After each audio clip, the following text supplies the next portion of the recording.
மனம் அப்படின்னா என்னன்னு நம்ம பார்த்துட்டு வரோம் தொடர்ந்து. மனம், எண்ணம், சிந்தனை இதெல்லாம் பார்த்துட்டு வரோம். அப்போது இப்போ நம்ம பார்க்க போகிறது உணர்ச்சி, உணர்வு அப்படின்னா என்னென்னு பார்க்கலாம். உணர்வு அப்படின்னா அது ஒரு நிலை. உணர்வு அப்படின்றது ஒரு ஸ்டேட். அது மனசில் ஒரு இருக்கிற அனுபவத்தின் மூலமாக ஏற்படக்கூடியது. மனதின் நேரடியாக ஏற்படும் ஒரு அனுபவம். அது என்ன? பயம், ஒரு கஷ்டம், ஒரு மகிழ்ச்சி, கோபம், துயரம், இது மாதிரி மனசில் ஏற்படக்கூடிய ஒரு நிலை.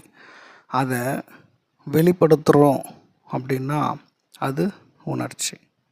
அந்த உணர்வின் வெளிப்பாடு தான் உணர்ச்சி. அதாவது உள்ள நமக்கு ஏற்பட்ட உணர்வை வெளிப்படுத்துறது உணர்ச்சி. ஒரு எக்ஸாம்பிளுக்கு சொல்லணும் அப்படின்னா, ஒரு கோபம் வருது. கோபம் மாதிரியான ஒரு உணர்வு நமக்கு ஏற்படுது. மனசுக்குள்ளே ஒரு கோபம் ஏற்படுது. அது இன்னும் நான் வெளிப்படுத்தலை. அதை வெளிப்படுத்துகிறீங்க அப்படின்னும்போது அது உணர்ச்சி. அது வார்த்தைகளாலோ இல்லை செயலாலோ நீங்கள் ஏதாவது பண்ணுறீங்க அப்படின்னா அது உணர்ச்சி.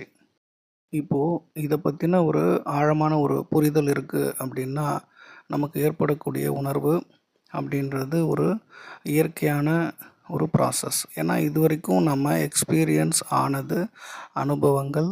அதன் மூலமாக வெளியில் நடக்கக்கூடிய ஏதாவது ஒரு ஆக்டிவிட்டீஸ் நம்ம பார்க்குறோம் இல்லை செய்கிறோம் அப்படின்னும்போது அதன் மூலமாக ஒரு நேச்சராக நமக்கு ஒரு உணர்வு, ஒரு ஃபீல் அப்படின்றது ஏற்படும்.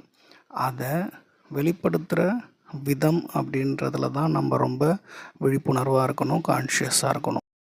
அதுக்கு நம்ம எமோஷ்னலி ஒரு அவேர்னஸ் நமக்கு தெரிஞ்சிருக்கணும். எமோஷ்னலாக ஒரு இன்டெலிஜெண்ட்டாக நம்ம இருக்கணும். ஆரோக்கியமான முறையில் நாம் நம்மளுடைய கருத்துக்களை, அந்த உணர்வு சார்ந்த கருத்துக்களை வெளிப்படுத்தணும். வெளிப்படுத்தாமல் கூட விட்டுடலாம். அது ஒரு நேச்சுரல் ப்ராசஸ், நேச்சுரல் ஸ்டேட் அப்படின்றதில் கொண்டு வந்துட்டு அதை அவாய்ட் பண்ணிவிட்டு கூட நம்மளுடைய டே டு டே லைஃப்பில் ரெகுலர் ஆக்டிவிட்டீஸுக்கு நம்ம கான்சன்ட்ரேட் பண்ணலாம். எமோஷ்னலாக எப்படி ஒரு அவேர்னஸாக அதை எப்படி நாம் கவனிக்கிறது, எப்படி ஆரோக்கியமாக வெளிப்படுத்துறது. உணர்வு அப்படின்னும்போது டக்குன்னு நம்ம ஒரு பேசிடுறோம், இல்லை ஏதாவது ஒரு செயலில் இறங்கிடுறோம் அப்படின்னு இருக்கும்போது இது ரொம்ப காலங்காலமாக நம்ம ரெகுலராக இப்படி தான் இருக்கிறோம். ரொம்ப ரேர் அதை ப்ராப்பராக நிர்வாகம் பண்ணக்கூடியவங்க ரொம்ப ரேர். அப்போ நாம் என்ன பண்ணணும் அப்படின்னா, அந்த நேச்சுரல் ஸ்டேட் அப்படின்ற அந்த உணர்வு, அந்த ஃபீல் நமக்கு வரும்போது அது என்ன மாதிரியான ஒரு உணர்வு அப்படின்றத நமக்குள்ளே கேட்டுக்கணும். அது ஏன் வந்துச்சு, என்ன காரணம் அப்படின்ற ரொம்ப நம்ம ஆராய்ஞ்சி ரொம்ப இன்டெப்த்தாக நம்ம அந்த உணர்வினுடைய ஆழமாக அதனுடைய வேர் பகுதி வரைக்கும் நம்ம கொஷின் பண்ணோம் அப்படின்னா நமக்கு அதற்கான விடை தெரியும். அதை ஒரு ஆரோக்கியமான முறையில் ரொம்ப பொறுமையாக நாம் வெளிப்படுத்துறதுக்கான ஒரு வாய்ப்பு ஏற்படும் நமக்கு.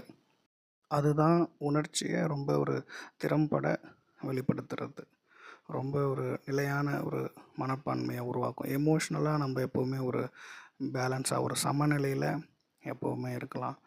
ஏதோ நம்ம செஞ்சுட்டு கூட அந்த உணர்வை டக்குன்னு எக்ஸ்ப்ரெஸ் பண்ணுற விதம், அதன் பிறகு அப்படி ஏன் பண்ணோம் அப்படின்னு யோசிக்கிறதும் நாம் தான். அப்போது எமோஷ்னலி பேலன்ஸாக இருக்கணும்.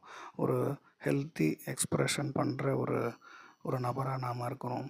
எமோஷ்னலி ஒரு அவேர்னஸ் நம்மக்கிட்ட இருக்கணும்.